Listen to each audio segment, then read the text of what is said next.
tempatnya Mas Abdul Syukur, dalam batik Taman Batik Lumbini by Mas Abdul Syukur. Itu rumahnya. Kita mau ketok-ketok Masnya, ya. Ya udah, kita mau berbincang-bincang sejenak soal batik tulisnya Mas Abdul. Keren. Ada hujan sedikit.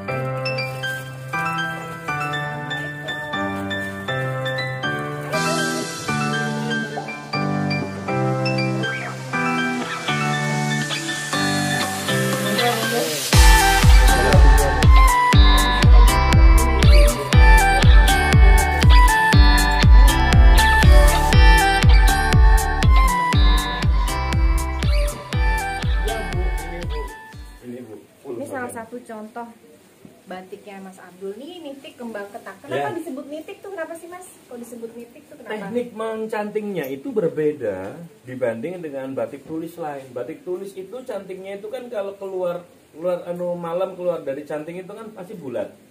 Nah, canting nitik itu kalau keluar dari canting bentuknya segi empat. Sebab ujung cantingnya itu dibelah. Nah, ini yang menarik. Batik nitik itu saya tahu tahun 2008. Lalu saya bina mereka. Nah, batik nitik itu hampir nggak ada orang yang suka pada saat itu. Makanya saya concern untuk membina mereka sampai meneliti juga. Nah, batik nitik ini ada saudaraan kalau di Pekalongan Jelamprang. Nah, batik nitik ini kalau yang di Jogja ini khas Jogja nih ya, nitik ya. Itu berdasarkan cerita masyarakat, itu peninggalan dari Mataram Islam, Pleret, Keraton Pleret itu. Karena sehingga memang mereka hidupnya ada di sekitar situ, di sekitar Pleret. Itu Kembang Songo itu daerah sana, Bu, Imogiri, begitu. Jadi dulu menurut cerita para pembatik di Kembang Songo, dibuat di Kembang Songo, dipasarkan di Pleret. Dulu seperti itu. Nah, ada cerita juga bahwa batik nitik ini terpengaruh dari kain cinde, patola, India itu. Motif-motif ini karena saking tidak bisanya memang tidak sama, tidak bisa membuat seperti patola, akhirnya membuat yang menyerupai patola. Muncullah batik nitik ini. Ini, terus kemudian ini di luarnya, terus ada tambahan ini. Bahkan kalau yang kembang kentang sana ada, ini kan kalau ini cuma cecekan biasa, kalau yang itu ada cecek nitik lagi, jadi lebih rumit lagi kalau yang itu. Nah, ini Bu. Buka batik-batik saya, ternyata batik tulis pertama yang saya punya tuh nitik. Saya ingat banget belinya 400.000 itu juga pakai pakai maksa bapak untuk minta. Dan saya dulu itu tertarik dengan nitik sebab karena nitik itu berasal dari kata titik. Saya langsung kan unsur terkecil daripada garis kan titik. Saya langsung terus langsung membayangkan bahwa bagaimana proses membatik nitik itu kan isinya cuma dari titik kan, Bu. Sampai kemudian pada saat itu saya sedang gandrung untuk mencari nilai pada batik. Nah, bayangkan kalau proses membatik itu titik. Allah. Ini semuanya gila, ini zikir ya. Saya langsung wah. Karena nggak bisa digaris loh, Bu. Iya, betul. Filosofinya tinggi banget ya. Leres nih, menggali potensi filosofi, nilai ini yang belum selesai.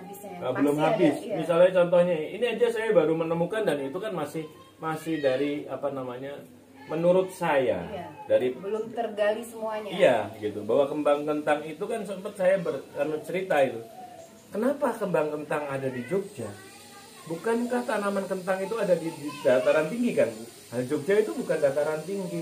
Oke, misalkan kita Gunung Kidul, tidak ada petani kentang. Petani kentang itu adanya ada di Wonosobo misalkan. Akhirnya saya mencari tahu lah kentang apa. Ternyata ada istilah kentang pelecik, Bu. Kentang pelecik itu makanan khas raja, makanan kesukaan raja. Saya cari tahu, Bu, kentang pelecik itu di mana. Ternyata apa? Ya di warung-warung masih ada sekarang. Kentangnya kecil, Bu. Memang dia granul. Nah, itulah, Bu. Yang warnanya hitam, Bu. Iya, betul. Kalau itu kemarin ya. Itu makanan. Nah, saya langsung pantesan ya bentuknya kayak gini. Ini Nogosari. Asli karena saya memang karena saya juga besar di Jakarta, adat kurang begitu tahu. Apalagi saya Banyumasan yang sebenarnya gagap Banyumasannya. Saya mikirnya Nogosari itu makanan.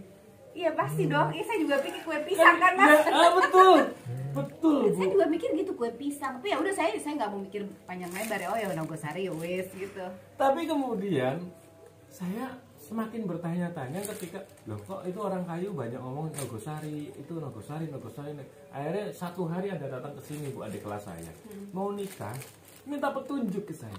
Saya mau nikah, tolong dong ditunjukkan motif yang cocok buat saya. Waduh, ini berat banget ini.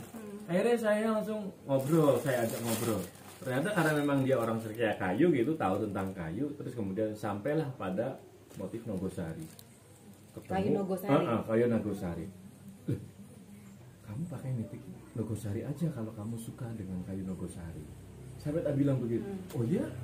Ada motifnya? Ada. Langsung saya tunjukkan Bu, ini motifnya. Kok ini bisa motif Nogosari? Dia yang punya pengetahuan kayu, pengetahuan pohon langsung cerita. Pohon Nogosari itu begini. Daunnya seperti ini, bunganya seperti ini. Nah, ini Bu, bunganya Bu. Saya tuh langsung geleng-geleng. Wah, Gusti. Ternyata semua gitu ya. Iya Bu.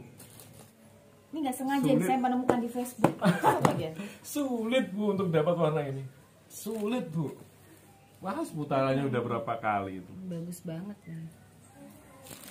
Wah, di video yang sebelumnya saya udah bilang nih kalau batiknya Mas Abdul itu mau dipakai sayang banget, jadi cuma dipegang-pegang, cium-cium. Ya. itu kenyataannya. Jadi maksudnya dan tidak cuma saya ternyata, jadi beberapa sahabat tuh juga gitu Mas. Jadi kalau kita rasa gimana hati gundah gulana ya, ngeliatin ini aja udah seneng banget. Udah seneng banget nih. Jadi namanya tuh kenapa tuh namanya kok dalam Lumbini itu? Ya, jadi orang itu ada beberapa wartawan datang ke sini tuh ada yang kaget, ada yang malah seneng begitu. Coba begini, apalagi kalau datangnya sore Bu. Di sini kan banyak Bu santri-santri Bu kalau sore pada belajar ngaji, boy gitu. Datang ke sini langsung lihatnya Buddha. Oh iya. Lihatnya patung Buddha. Terus kemudian, ini kan batik Taman Lumbini. Mereka yang tahu tentang sejarah, kok gimana kok ini Islam? Kok ini Islam kok bawanya Buddha? Jadi Lumbini itu adalah satu tempat, sebuah taman. Jadi kalau dulu berarti jadi taman di mana Siddhartha Gautama, seorang pangeran di kerajaan, keluar dari kerajaannya untuk mencari jalan spiritual, dan disitulah Siddhartha Gautama menemukan secercah daya spiritualitasnya. Di mana? Di Taman Lumbini di bawah pohon Bodhi. Itu cerita dari Siddhartha Gautama itu begitu. Katakanlah produksi itu saya membutuhkan uang 100 gitu misalkan. Di sana. Terus saya jual misalkan 150 gitu misalkan. Atau 200 misalkan. Itu yang. Nah, dengan sistem mandiri ternyata tidak bisa Bu. Karena apa? Saya punya pekerja, saya harus hitung dengan hitungan harian. Karena mereka tidak harian lagi. Di sini harus harian, kemudian saya harus mempertimbangkan UMR gitu dan yang lainnya misalnya. Ternyata harga jual saya dengan sistem sinergi itu ternyata harga modal bagi sistem mandiri. Kaget. Saya kaget tentu saja. Berat. Dan saya sempat tidak produksi lagi. Mau tidak produksi lagi, tapi saya sudah ambil pembatik, bekerja untuk ada di rumah untuk membatik. Saya sondingkan itu ke publik di Facebook. Apa yang terjadi? Ya langsung mahal batiknya. Waduh, saya langsung bingung. Padahal ini kenyataan realistis. Meneliti lagi saya, pantas orang-orang juragan batik besar itu bisa jalan sebab apa? Sistemnya sinergi bukan mandiri. Tapi kenapa saya menggunakan sistem mandiri? Saya pengen belajar dari batik. Gitu Bu. Pengen belajar dari batik. Dan saya pengen keluarga saya belajar dari batik. Kalau saya tidak punya pembatik, tidak ada proses produksi langsung di rumah, maka bagaimana ada regenerasi? Sementara sistem regenerasi para pembatik di desa itu juga begitu Bu. Di rumah ada pembatik. Nah itu akhirnya kalau orang pada bilang ke sini mau bicaranya industri, aduh kok industri itu di sini saya itu nggak tepat loh. Saya anggapnya ini tempat belajar. laboratorium, tak bilang begitu. Iya. Saya seringnya bilang begitu. Laboratorium batik kan dulu kalau nggak salah ya. Iya, Bu. Ini ada berapa pembatik sini, Mas? Ini sekarang ada 4. Itu Dari aja. jam berapa sampai jam berapa tuh sehari? Ya, dari jam 8 sampai jam 4. Tapi saya tidak pernah sih membuat aturan waktu. Mereka sendiri yang membuat aturan waktu. Itu Ibu, aku mau melihat.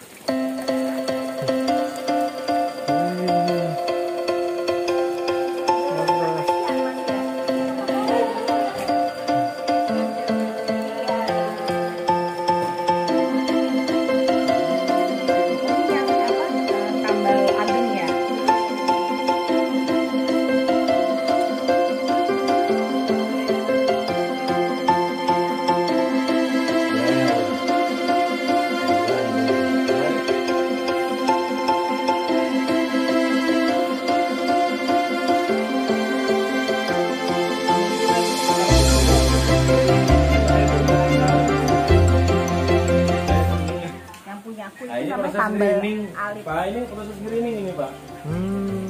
Proses greening.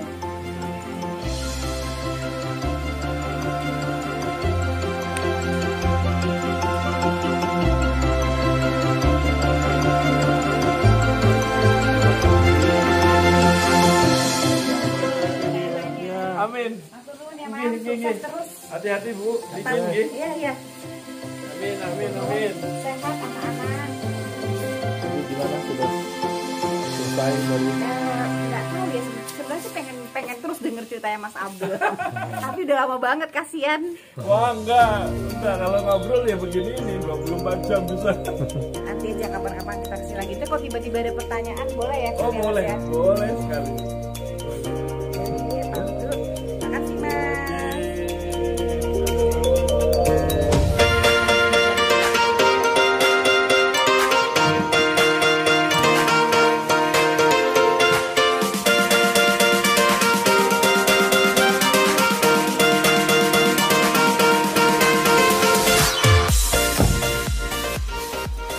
Berapa jam? Ya tadi itu batik yang biasa apa banyak sekali apa ya apa tuh namanya apa namanya pelajaran apa besok bisa apa nggak tahu lah seperti itu lah udah matiin dulu aku mau mendadak